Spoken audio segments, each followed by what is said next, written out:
hedon kelas tinggi itu adalah ketika kesenangan yang saya cari, yang sifatnya mewah-mewah dan lain sebagainya tadi, itu bukan kesenangan final. Jadi masih ada kesenangan yang lebih tinggi, melampaui yang level materi. Ini namanya higher hedonism. Jadi saya mencari tujuan kesenangan, tapi senang yang tidak terbatas itu. Misalnya, saya pingin sih Pak memang HP terbaru, tapi HP terbaru itu dalam rangka biar komunikasi saya jauh lebih efektif dengan orang lain. Ini namanya higher hedonism. Jadi saya pingin sih Pak punya uang banyak, tapi uang banyak itu bukan tujuan saya. Tujuan saya apa? Biar kalau saya dapat uang banyak, banyak orang yang bisa saya bantu.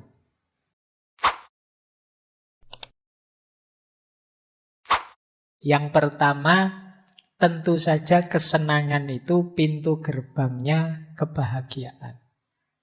Kan ada orang itu yang bilang, Pak, saya tidak mengejar kenikmatan, kesenangan, tapi saya mengejar kebahagiaan.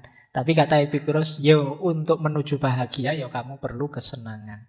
Meskipun berhenti di kesenangan, belum tentu kamu sampai pada terminal kebahagiaan. Yang kedua, rumusnya, kata Epikuros, senang itu kayak tadi ya, intrinsik. Itu fitrah kita, sudah dorongan diri kita nyari senang itu. Kalian tidak usah malu, tidak usah merasa bersalah kalau kalian mengejar kesenanganmu sendiri. Karena manusiawi, tidak ada orang yang nyari tidak enak. Semua orang nyari senang dalam hidupnya. Nah, ini rumus kedua. Rumus ketiga, meskipun kesenangan itu baik, tidak semua kesenangan harus dipenuhi.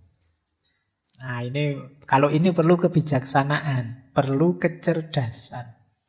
Mana kesenangan yang harus kita penuhi, mana yang tidak usah saja. Nah, ini berhubungan dengan rumus selanjutnya. Kesenangan yang menyebabkan rasa sakit atau sulit, hindarilah. Sebaliknya, kesulitan yang melahirkan kesenangan, jalanilah.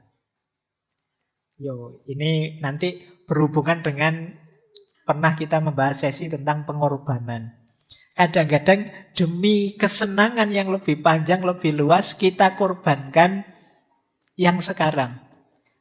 Saya capek sebentar, ndak apa-apa. Yang penting nanti orang-orang senang, saya dapat pujian. Ini milih ndak senang dulu demi senang yang lebih panjang, lebih besar nantinya. Atau sebaliknya. Jadi menghindari kesenangan demi nanti biar tidak sakit. Ya kayak disuruh pakai masker misalnya. Itu kan tidak enak. Jan-jannya ya kalau bisa dibuka biar nafas kita bebas. Tapi kalau saya tidak pakai masker nanti gampang flu, gampang pilek, nanti ada COVID. Sudahlah tak pakai saja meski tidak enak. Biar nanti tidak sakit. Nah ini juga kesenangan. Jadi ini boleh dipakai dalil, kok nyari susah sih pakai masker? Enggak, karena saya ini bukan nyari susah, tapi menghindari susah yang akan datang. Nah ini juga termasuk kesenangan. Rumus menyikapi kesenangan, termasuk yang manusiawi. Kemudian lebih baik membatalkan satu keinginan daripada berupaya terlalu keras mendapatkannya sampai mengorbankan banyak hal yang lebih penting. Jadi kalau kita punya keinginan, kejarlah kesenangan itu. Tapi kalau biayanya terlalu besar, ya ngapain juga. Kayak tadi Pak, saya pingin HP terbaru Pak.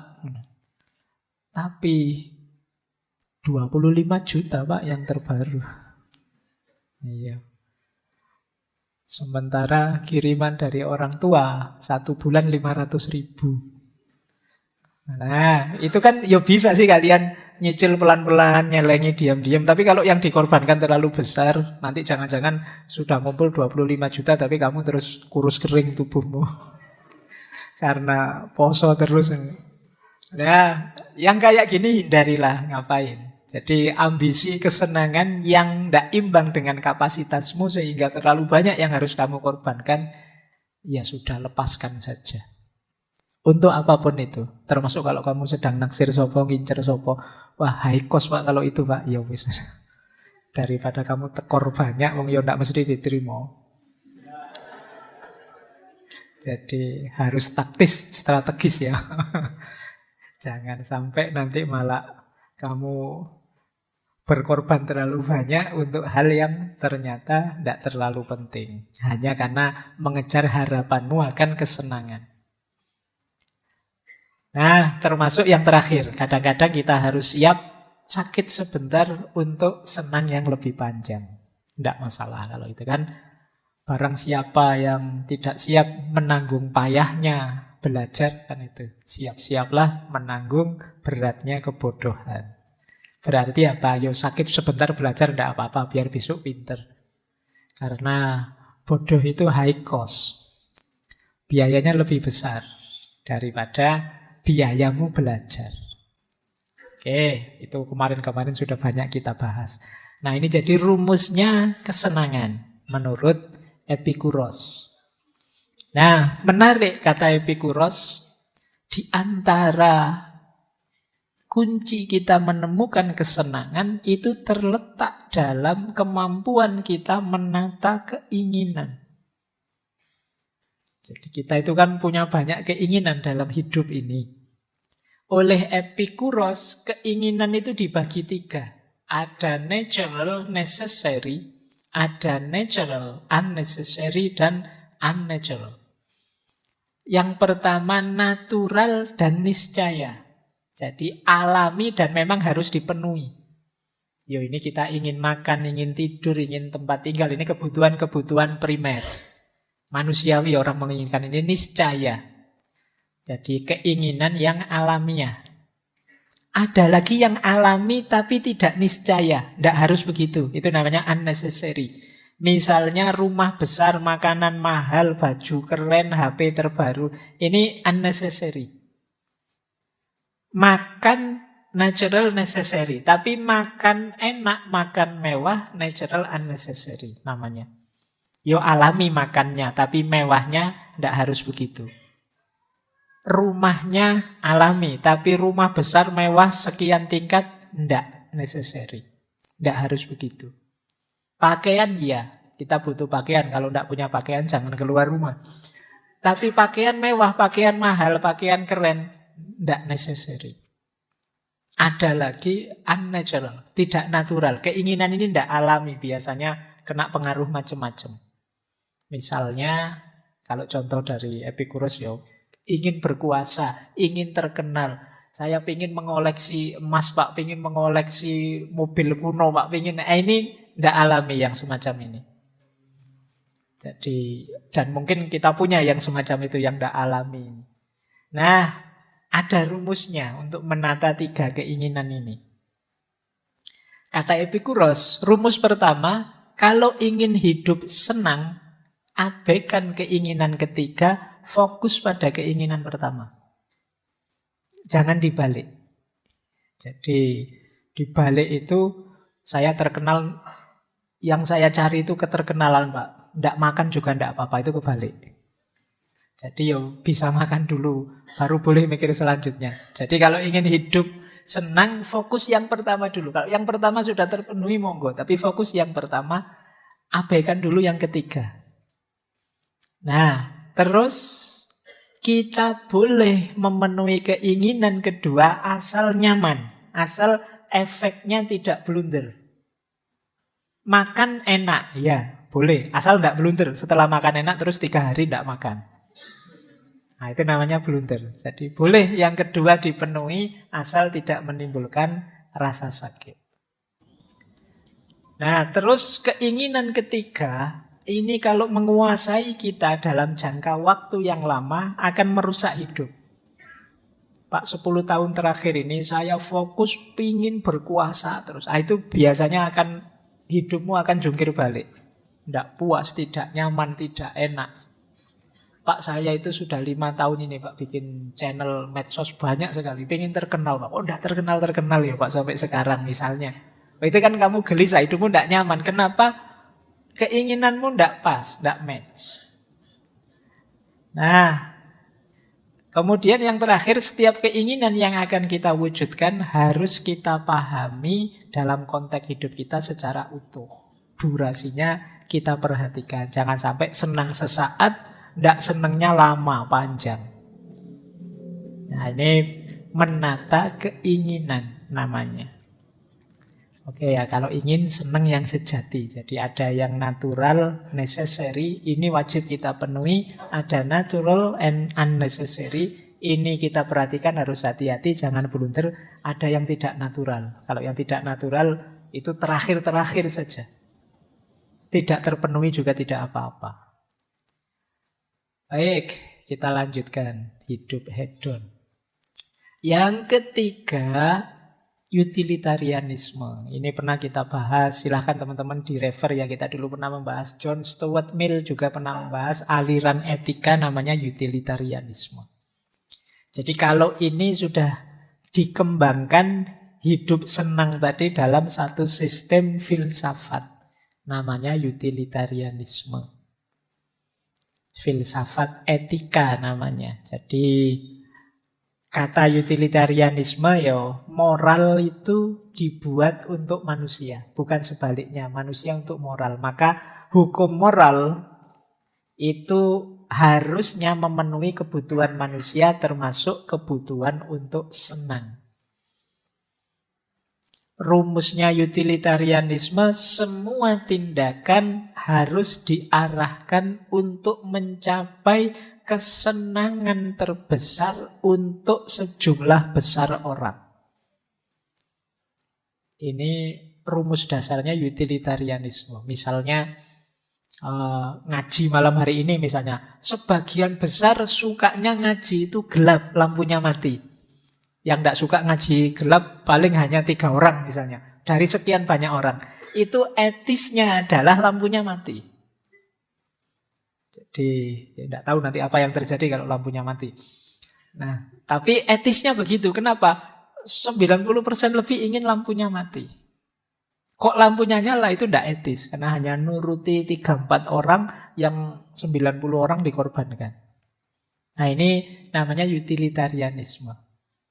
Mahasiswa 40, yang 30 ingin libur saja, yang 10 ingin tetap kuliah. Loh, itu etisnya libur.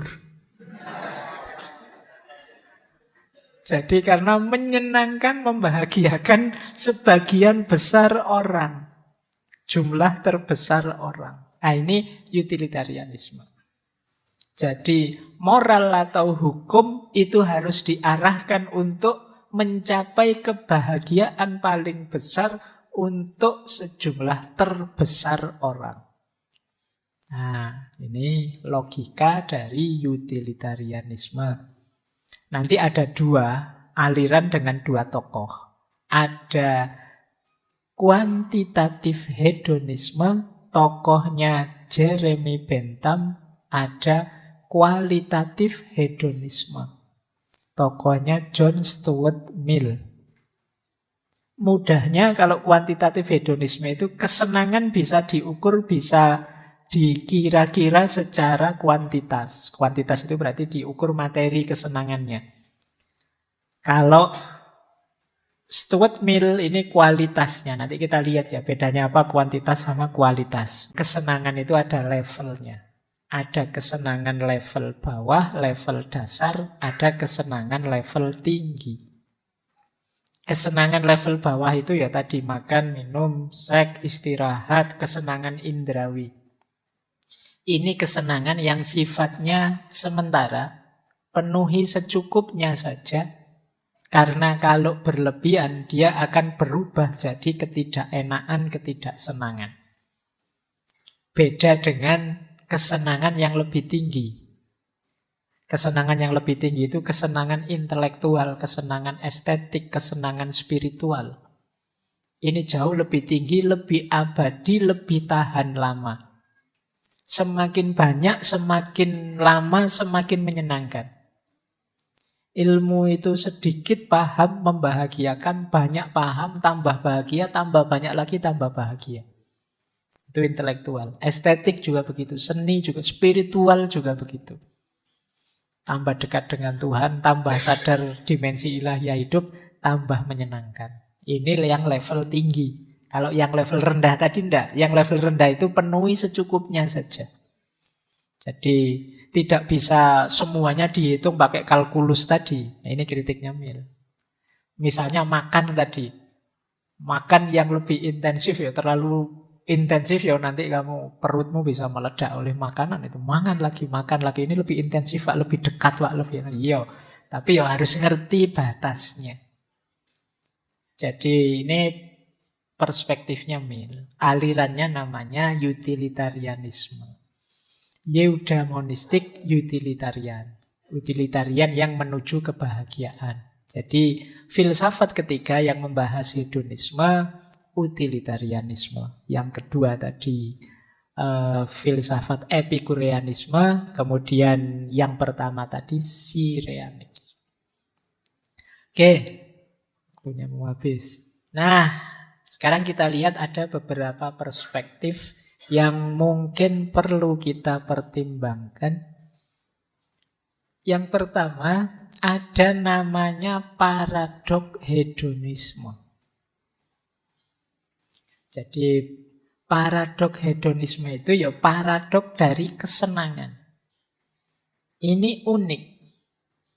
Dalam paradok ini ada pandangan justru kalau kita terus-terusan mencari kesenangan, ya kita tidak akan ketemu kesenangan yang sesungguhnya.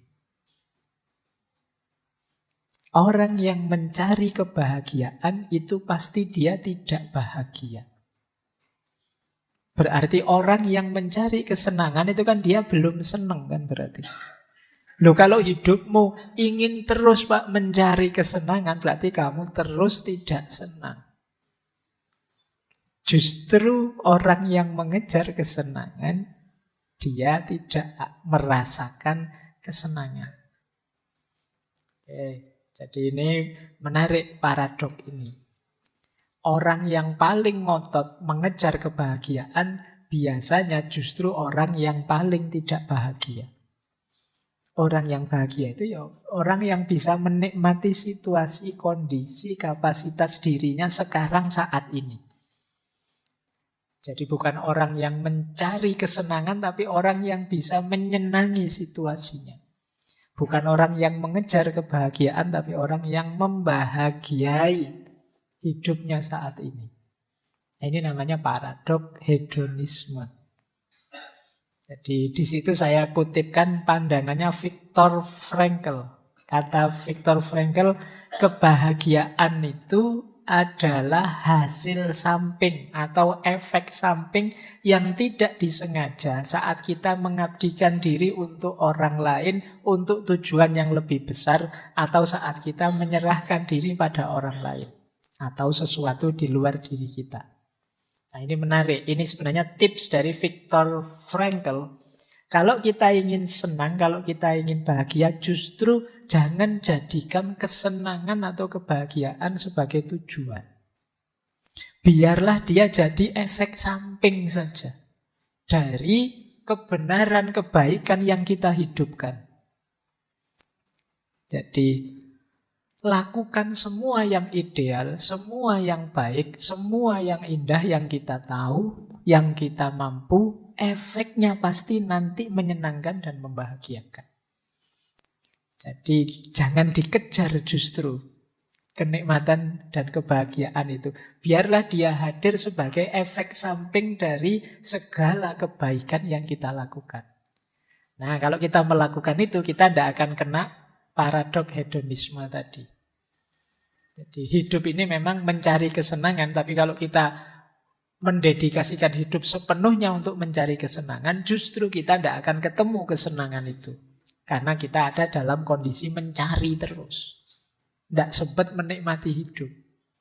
Maka nikmati saja hidup kita, jalankan saja kebaikan, kebenaran yang kita tahu. Di antara efeknya pasti nanti kita ketemu kesenangan dan kebahagiaan. Nah, ini rumus namanya paradok hedonisme. Jadi kenikmatan jangan jadi tujuan utama, jadikan saja dia efek samping dari kebenaran dan kebaikan yang kita jalankan. Oke, ini rumus yang pertama. Perspektif berbeda tentang hidup yang hedon.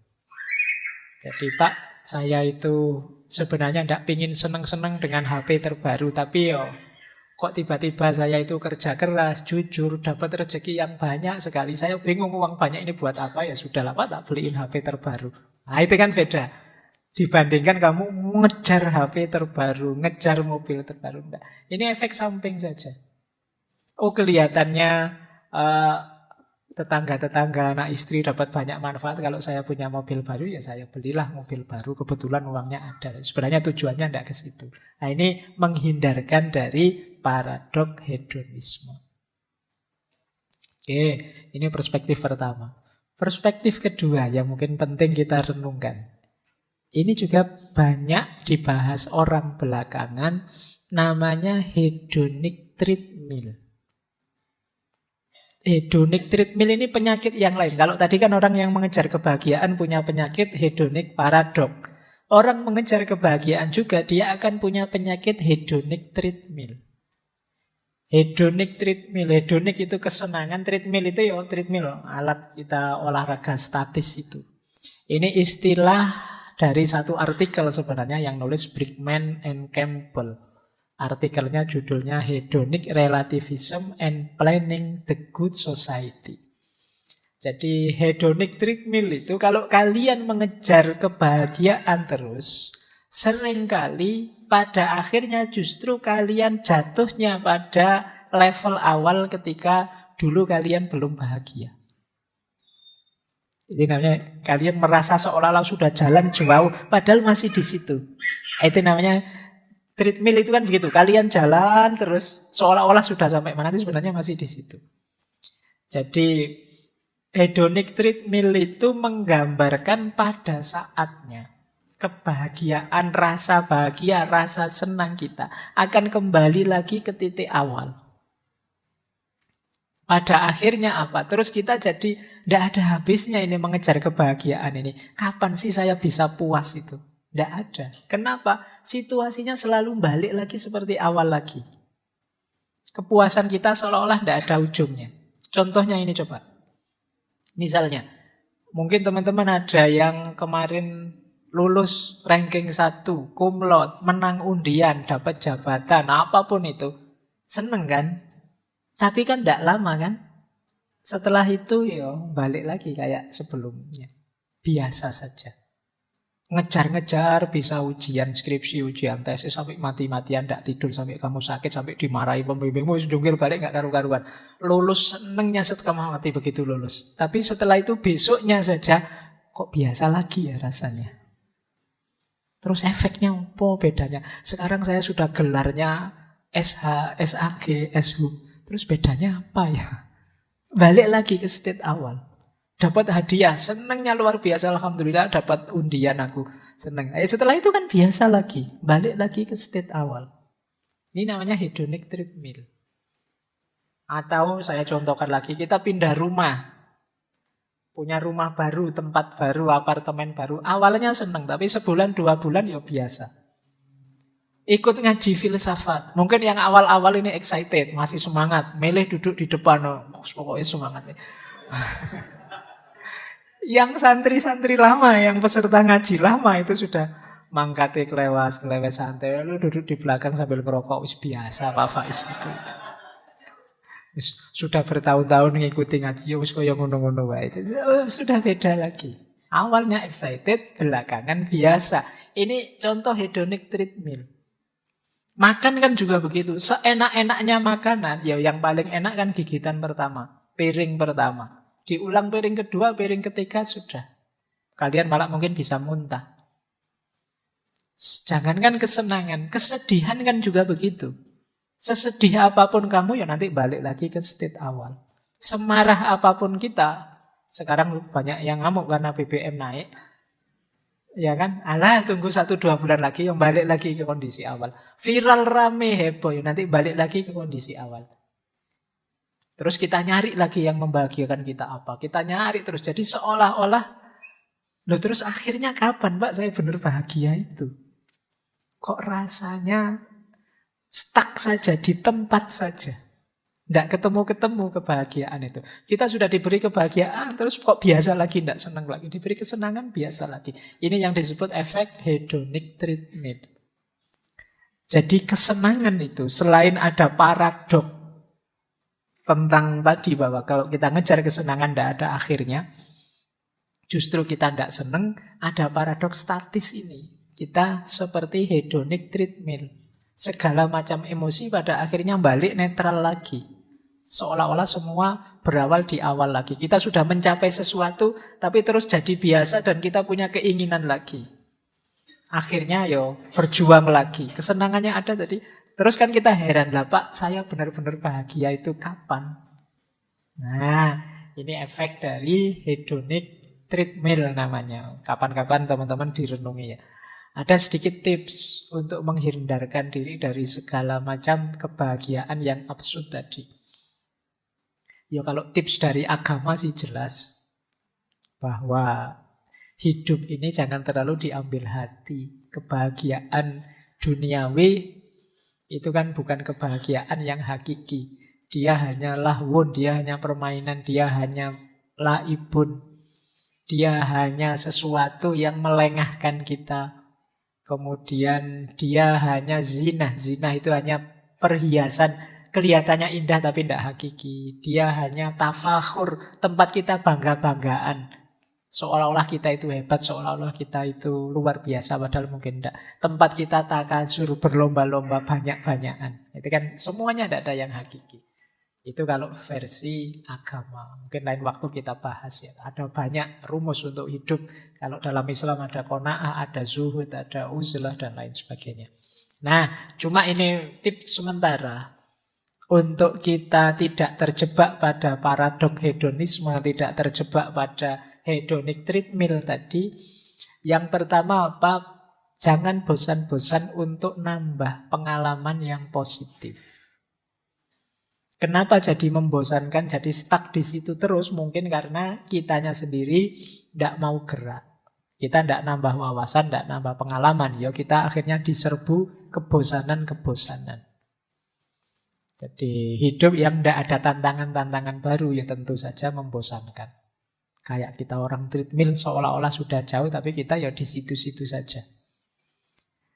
Nah jadi yuk jangan segan-segan nambah pengalaman. Mungkin nambah teman baik, mungkin perjalanannya ditambah, pengalaman ini, pengalaman itunya ditambah. Kemudian yang kedua, temukan sisi-sisi menyenangkan dari setiap pengalaman. Temukan ada ragam kebahagiaan yang sebenarnya bisa kita nikmati, tidak sekedar yang kita kejar. Nah ini menguntungkan kita. Jadi ternyata yang membahagiakan itu tidak cuma aku lulus ujian loh. Membahagiakan juga ternyata bahwa orang tuaku ikut bahagia. Membahagiakan juga bahwa ternyata sekarang aku setelah ini bebas, tidak harus lagi dikejar-kejar pembimbing. Ada lagi yang membahagiakan, ada banyak hal membahagiakan. Sehingga kita tidak cepat-cepat tertreadmill tadi, nggak cepat-cepat bosan terus merasa stuck. Masih ada sangat banyak hal yang bisa kita syukuri. Tidak hanya itu. Dan masih ada banyak hal yang bisa kita jalani untuk kita menemukan kebahagiaan. Kemudian yang ketiga ada lagi tips mindfulness. Mindfulness itu dulu pernah kita bahas satu sesi full meskipun sesi online. Jadi ketika kita diminta untuk hidup sepenuh hati, sudah sederhananya itu. Hadirkan diri kita di setiap detik, setiap momen. Sehingga nanti kita akan sadar betapa ada sangat banyak hal yang menarik, yang indah, yang bisa disyukuri tanpa harus kita judgmental, tanpa harus kita nilai. menyenangkan, membosankan, membahagiakan. Itu kan atribut-atribut, tempelan-tempelan yang kita berikan pada setiap peristiwa, setiap fenomena yang kita hadapi. Kalau di mindfulness kita diminta untuk nikmati saja, sadari saja, tanpa harus dijudge, tanpa harus dinilai macam-macam.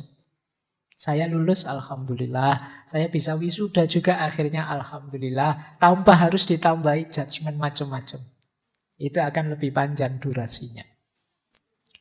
Nah, yang terakhir tentu saja kita diminta untuk tidak mudah larut oleh kesan dan emosi yang muncul dalam diri kita.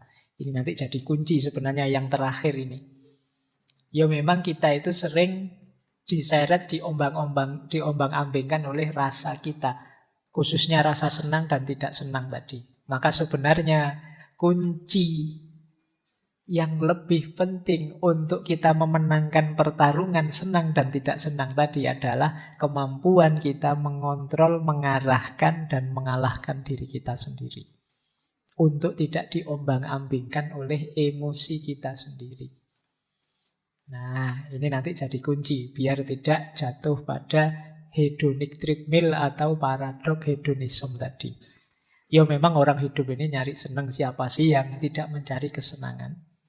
Tapi kesenangan yang jauh lebih tinggi, jauh lebih luas, dan juga kesenangan yang tidak sekedar permainan emosi saja. Nah, ini mungkin jadi PR-PR kita, agar tidak terjebak pada perilaku hedonistik khas masa kini dengan 5 ciri tadi, yang banyak kita prihatinkan. Baik, saya kira itu ya teman-teman. Malam hari ini belajar kita tentang hidup hedon, hidup yang mencari kesenangan.